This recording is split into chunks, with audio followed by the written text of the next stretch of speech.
நண்பர்களை நீங்கள் பார்த்து கொண்டு இருப்பது உங்கள் கௌசிகா ரிவ்யூ. சரி வாங்க வீடியோக்குள்ள போய் என்ன நடக்க போகுது அப்படின்னு சொல்லிட்டு பாத்தீங்கன்னா, நம்ம மல்லி கிட்ட நெருங்க நெருங்க நமக்கு ஒரு பக்கம் பயமா இருக்கு, பதட்டமா இருக்கு. அதனால மல்லி இனிமே கிட்ட நெருங்க கூடாது.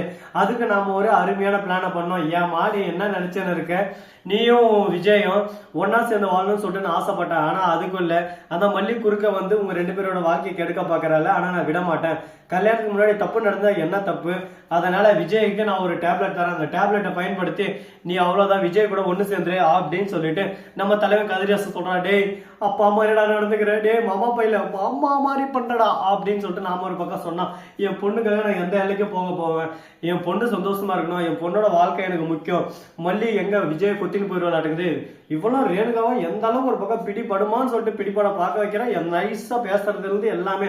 ஆனா விஜய் ஒரு பக்கம் விட்டு கொடுக்குற மாதிரி தெரியலங்க, எனக்கு என் மல்லி தான் முக்கியம் அப்படின்ற மாதிரி ஒரு பக்கம் ஆனஸ்டா இருக்காரு. அந்த சமயத்துல தான் கரெக்டா நம்ம மல்லி இருந்து பாதாம் பால் என்ன போறாங்க நம்ம விஜய்க்கு ஆசையா. ஆனா வெளியே டக்கு டக்கு டக்குன்னு ரேணுகா போயிட்டு கரெக்டா அந்த மருந்தை வாங்கி வந்துடுறாங்க. அந்த மருந்து வந்து வாங்கி வந்து போட்டா வேற மாதிரி இருக்கும், ஒரு பக்கம் தரமான சம்பவம் தான் இன்னைக்கு அப்படின்ற மாதிரி தான் ஒரு பக்கம் இருக்கு. நம்ம மல்லி வெண்பா கொடுத்தவங்க போயிடுறாங்க. அந்த சமயத்தை பயன்படுத்தி நம்ம ரேணுகா என்னென்ன முடியுமோ அதெல்லாம் செஞ்சுக்கலாம் அப்படின்னு சொல்லிட்டு ஒரு ஆசையில ஒரு கனவுல கரெக்டா மல்லியை பார்க்க வராங்க.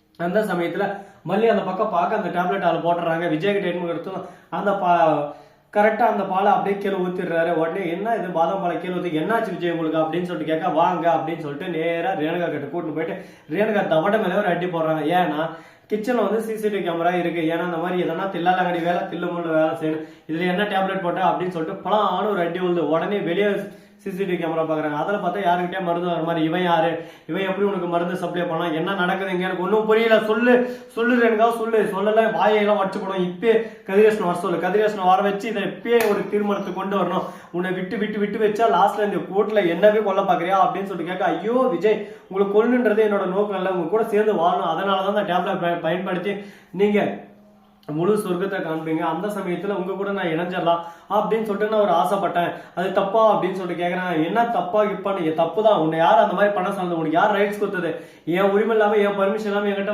நெருங்கிறது உங்களுக்கு யார் பர்மிஷன் கொடுத்தது அப்படின்னு சொல்லிட்டு விஜய் தாட் போட் தடால் அடின்னு கத்த ஆரம்பியா. கதிராசன் வந்து விடுங்க மாப்பிள்ள, ஏதோ சின்ன ஜெர்சி ஆசைப்பட்டு, சின்ன ஜெர்சா எரு மாடு வயசு ஆகுது, கூலி 20 வயசு ஆகுது, இவளுக்கு என்ன சின்ன ஜெர்சி, கொஞ்சம் கூட மெச்சூரிட்டி இல்ல, மேனஸ் இல்ல அப்படி இப்படின்னு சொல்லிட்டு நம்ம விஜய் ஒரு பக்கம் கோவப்பட ஆரம்பிச்சா. மல்லி இருந்து ஒரு பக்கம் சைலண்டா அங்க இருந்து கிளம்பிடுறாங்க.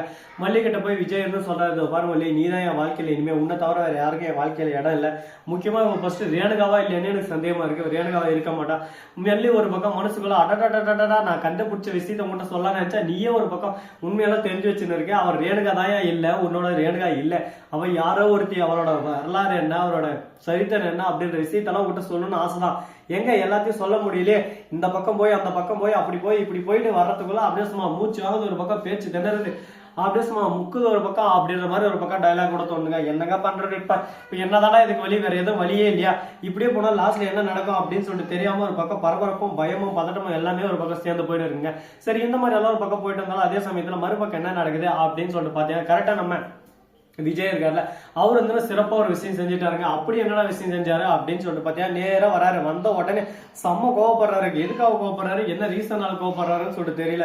யார் மேல அப்படின்னு சொல்லிட்டு பாத்தீங்கன்னா நம்ம ராஜேஸ்வரி மேல தான்.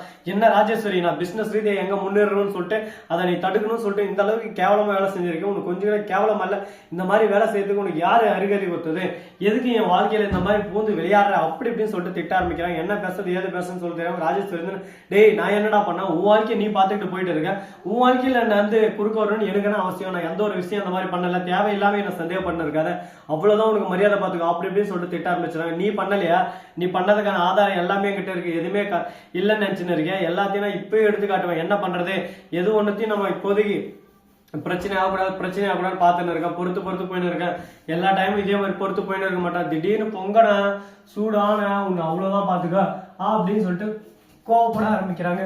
இந்த கோபம் ஆவேசம் எல்லாமே ஒரு பக்கம் பதட்டத்தையும் பயத்தையும் ஏற்படுத்துதுங்க. இப்ப என்னதான்டா பண்ண போறாங்க, என்னதான் முடிவுல இருக்காங்க, இப்படியே போனா லாஸ்ட்ல ஸ்ரீனிவாசா கோவிந்தா அப்படின்றதானா அப்படின்னு சொல்லிட்டு பார்த்தா ஆமாங்க எல்லாமே நடக்கும், எல்லாத்துக்கும் தயாரா தாங்க காத்துன்னு இருக்காங்க. இதுக்கு மேல இப்படியே விட்டா வேலைக்கு ஆகாது. நிஷா ஒரு பக்கம் இருந்துன்னு அந்த விஜய் இருக்கான விஜய் மாமா என் அக்கால அசிங்கப்படுத்தி அவமானப்படுத்தி அனுப்பணும், என் அக்கா தான் புருஷங்கிட்ட தானே தப்பு நடந்துன்னு நினைச்சா இதுல என்ன தப்பு இருக்கு, அப்படிப்பட்ட என் அக்கால கேவலப்படுத்தி அவமானப்படுத்தி துக்கப்படுத்தி துயரப்படுத்தி அமைச்சிருக்கா. அவனுக்கு எவ்வளவு திமிரு இருக்கணும், அவங்க இருக்கணும், அவனை சும்மா விட மாட்டான், அவனை வீட்டுக்கு போயிட்டு சும்மா நாறு நாரா கிழிக்க போறான் அப்படின்னு சொல்லிட்டு நம்ம நிஷா ஒரு பக்கம் பேசினிருக்காங்க. நம்ம தலைவர் கதிரேசன் ஏமா கொண்டாரு வாய முன்னிருமா நான் பண்ணதே ஒரு பக்கம் வேணா மேல வேணையா போயின்னு இருக்கு, நீ ஒரு பக்கம் புதுசா எதனா பிரச்சனைக்கு ஏற்படுறாத பாத்துக்கலாம், எல்லாமே ஒரு நேர காலமா, அதுக்குன்னு நேரம் அதுக்குன்னு காலம் வராம போயிடும். அந்த சமயத்துல அவனை எப்படி அடிக்கணுமோ அந்த விதத்துல அடிச்சு அவனை ஓடணுமா ஓட விட்டு இதுக்கு மேல இந்த பிரச்சனை அவன் இன்வால்வ் ஆகவே கூடாது.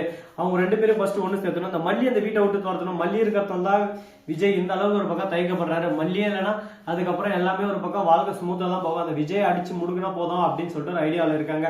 ஆனா அது எக்ஸிக்யூட் ஆகுமா, வாய்ப்பு இருக்கா அப்படின்னு சொல்லிட்டு பார்த்தீங்கன்னா வாய்ப்பு இருக்கு. ஆனா அது எந்த அளவுக்கு ஒரு பக்கம் பொறுத்து இருக்கணும் அந்த அளவுக்கு பொறுத்து இருக்கணும்.